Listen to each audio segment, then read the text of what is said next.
বাঙালি বাবা-মাকে খুশি করার একটা ট্রিক্স হইলো, ছোটবেলায় আপনাকে অনেক বেশি উচ্ছৃঙ্খল হইতে হয়।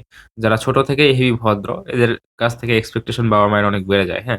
দেখবেন যে বাচ্চারা ছোটবেলায় অনেক উচ্ছৃঙ্খল হয়, এদের কাছ থেকে বাপ-মায়ের জাস্ট এক্সপেকটেশন হয়, "তুই না শান্তিতে থাক, না চুপ থাক।"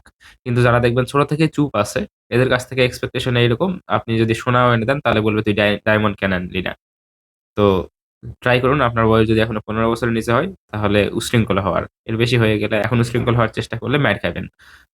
আবার হইতে পারে যদি আপনার গাঞ্জার নেশা হয়ে যায় এই মুহূর্তে, তাহলে বাপ-মা তখন চিন্তা করবে যে জাস্ট কোনরকম তুই বাবা নেশা থেকে বের হয়ে আয়। Use it. ওয়েট। তাই বলে আবার গাঞ্জা খাওয়া শুরু করে দিয়েন না। তাহলে ভবিষ্যৎ অনেক খারাপ আছে। জাস্ট অ্যাক্টিং করবেন যে আপনি খান। চোখ-মুখ হয়ে ডলে দরকার হয় লাল করে নিয়ে চলে আসবেন। আর একটু টালমাটাল হবেন। তাহলে মনে করবে যে হয়তো নেশা করতেছে। কোনভাবে তো ভালো করা লাগবে। তাহলে একটু অ্যাটেনশন ও বেশি পাবেন। আর ভবিষ্যতে গাইল-টাইলি খাওয়ার সম্ভাবনা কম। খালি তখন বাপ-মা চিন্তা করবে যে, "বাবা তুই কোন একটা কাজে লেগে যা। একটু ভালো হ তাহলেই হইতেছে।" Expectation sucks.